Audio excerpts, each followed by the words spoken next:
Yesterday, Mike shared with this idea of investing our faith into someone else.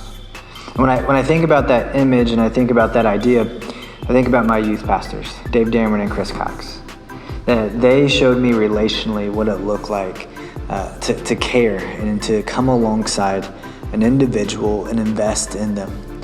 Not only just invest from being a mentor and giving practical advice, but also from spiritual advice and being someone who's going to both praise and correct the decisions or the things that would happen in someone's life. And those two individuals have greatly impacted my relationship with God. And because of the relationship I have with them, I say that my faith is where it's at today because of them. And without them, I don't know where it would be, to be honest.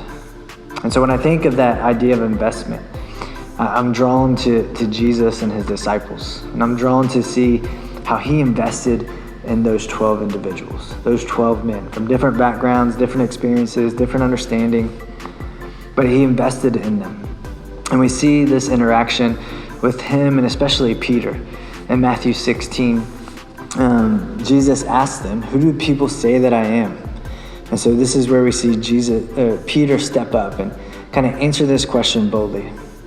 It says, when Jesus came to the region of Caesarea Philippi, he asked his disciples, "Who do people say that the Son of Man is?" They replied, "Some say John the Baptist, others Elijah, still others Jeremiah or one of the prophets.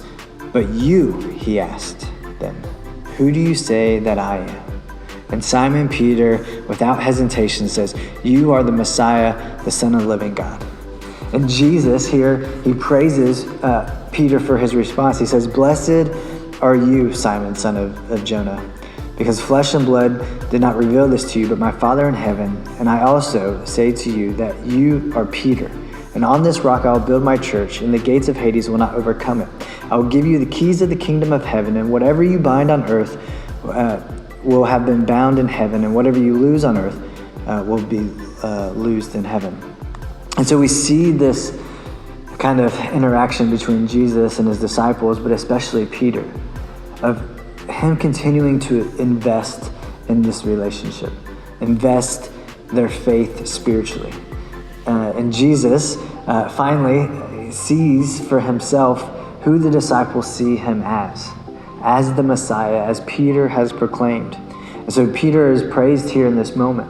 But we know later, not far after this, Peter is kind of rebuked, and Jesus tells him to get back behind him. Jesus had this interaction with his disciples, especially Peter, that we see throughout Scripture, over and over again, where there was the opportunity to give praise, but also correction.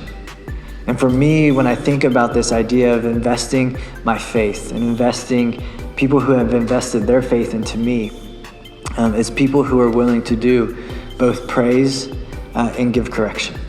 And that people that we've invited to or have asked to be a part of that relationship and that dynamic for us spiritually, to come alongside of us and to help us navigate what this journey in our walk with Jesus looks like. And so my encouragement, my prayer for you is one, to be reminded of who are the people that have invested into you spiritually. And maybe even think, who have you even begun to invest in spiritually? And maybe it's just an opportunity to give thanks to those individuals who invested into you. And maybe it's been a while that someone you've invested in that you've maybe lost contact with, that you could reach out and just to see how they're doing, to continue that encouragement of their walk with Jesus. And so this week, don't miss the opportunity to think back and be reminded of who's invested into you, so that can encourage you then to invest in those around you.